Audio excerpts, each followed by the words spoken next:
Yeah, guys! O que representa o Japão? Sudoku? Sumô? Talvez crimes de guerra e tentáculos? No! Traps, bro! Traps! Fanboys, armadilhas, mulher com pinto. Nem adianta negar, seu safadonho. Todos gostam de traps. E no vídeo de hoje, veremos como essa história de traps começou nos animes. Ficou curioso, né? Então assista até o final para tirar suas próprias conclusões. E aproveite para se inscrever, pois somente assim você recebe opiniões diferenciadas pela perspectiva de um lore.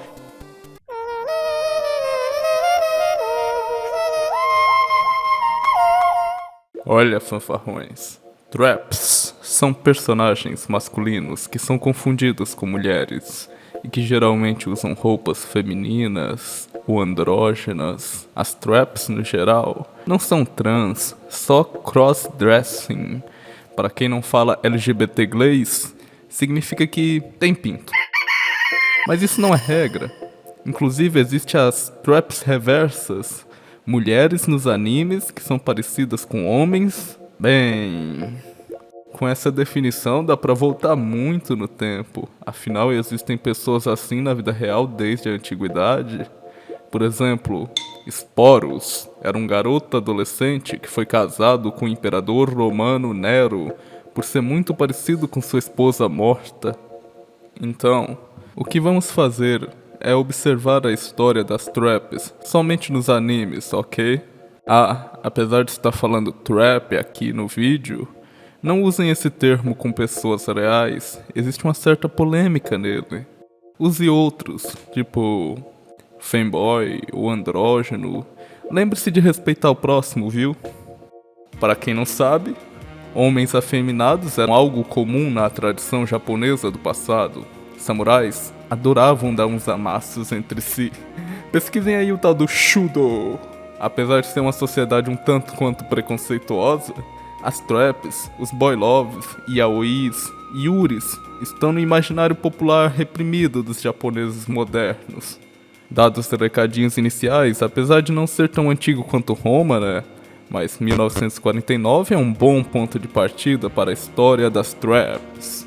Sim, seus sapecas, é muito mais antigo do que vocês pensam. Aqui surge o primeiro personagem trap dos mangás, pelo menos que se sabe. Tezuka, o pai dos animes, acabou criando a primeira trap da história. O que esse homem não criou, né? Contemplem, fanfarrões, a primeira trap da história. Mitch, o androide futurista do sexo masculino, que vestiu roupas femininas. Mitch é personagem do mangá Metrópolis, de Osamu Tezuka. Para não passar batido, Metrópolis é uma ficção científica infantil e tem um plot até que legal para uma história dos anos 40, guys. Mitch é um dos protagonistas e consegue alterar o seu gênero. A maior parte do tempo, Mitch está na sua forma masculina. No começo, ele aparece como uma criança. Perceba que ele usa roupas andrógenas.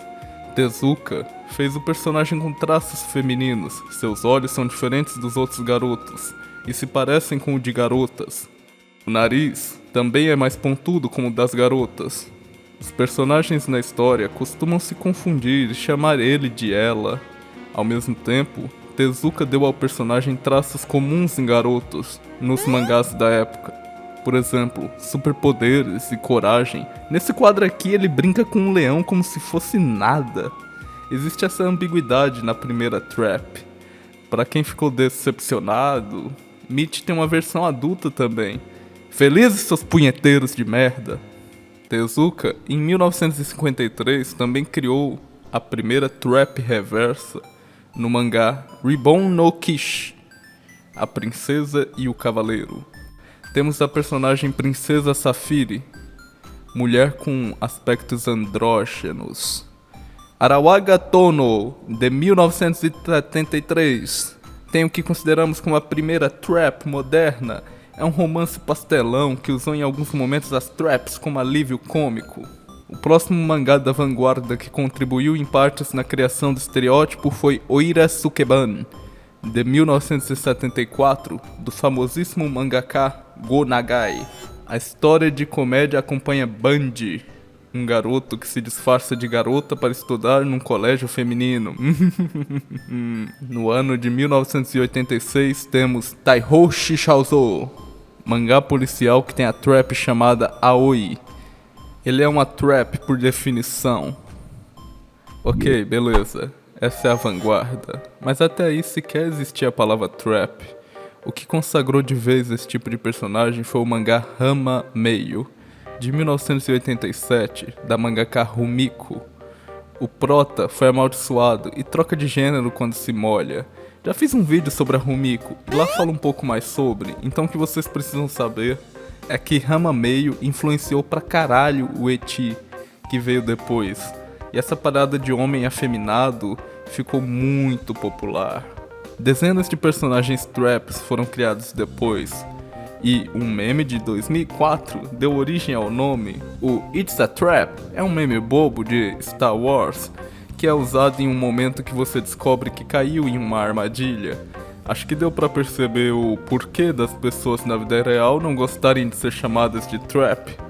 Algumas menções honrosas precisam ser feitas. Primeiro, a trap mais popular de todas, com inúmeros hentais e porns por aí, direto da série Fate, Astolfo. Vocês me matariam se ele não aparecesse no vídeo. Aposto que Haku foi a primeira trap da maioria dos brasileiros. O personagem enganou até o Naruto. Quem não pesquisou por Boku no Hero e acabou em Boku no Pico sem querer, hein? Bem, tem a Ferris de ReZero e Hideri de Blend S. Se eu for nessa onda, ficaremos aqui pra sempre. Pô, existem milhares de traps. Pelo menos agora vocês sabem quem foi que abriu essa caixa de Pandora. Até breve, fanfarrões.